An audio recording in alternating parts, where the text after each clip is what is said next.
नाजरीन, जैसा कि आप जानते हैं, लाडली की आने वाली एपिसोड बहुत ही इंटरेस्टिंग होने जा रही है। क्या नाजो अपनी माँ के सामने अपनी मोहब्बत का इजहार कर देगी? ये सब जानने के लिए मेरे चैनल को लाइक और सब्सक्राइब कर दे। शुक्रिया। यहाँ जरा सबात बेगम का इंसाफ चेक करे। बेटा अपनी मोहब्बत का इजहार करे तो वह वेला मचा देती है, बेटी ने इजहार किया तो चुप हो जाती है।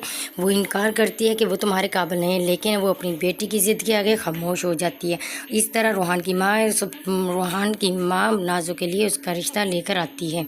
और दूसरी तरफ मरियम सुंदर से कह रही होती है, क्या पता सुंदर किसी ने तुम्हारा हनीमून ट्रिप कैंसिल करने के लिए तुम्हारे साथ कोई चाल चली हो।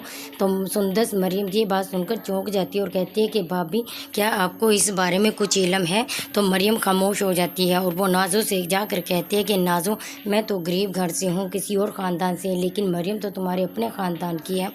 खुदा के लिए नाजो सुंदस के साथ तो ऐसा मत करो। तो नाजो मरियम की ये बात सुनकर चिल्लाती है कि मैंने बड़े भैया के लिए सुंदस आपी को रिजेक्ट किया था, तो फिर वो छोटे भैया की दुल्हन बनकर मेरे घर में दंदलाती क्यों फिर रही है?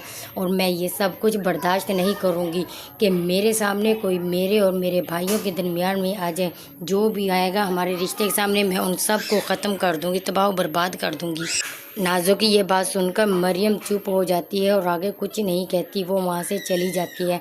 अब देखे क्या नाजो अपने भाई अरसल का घर आबाद रहने देगी या उसको भी बर्बाद कर देगी। दूसरी तरफ सबाह सुंदर से कह रही होती है कि बहू हो, घर की बहू बन के रहो, बेटी बनने की ज़रूरत नहीं है। मेरी एक बेटी नाजो मेरे लिए काफ़ी है, उसके नाज नखरे उठाने के लिए हम हैं। तुम तो बहू हो तो बहू बन के ही रहना घर में।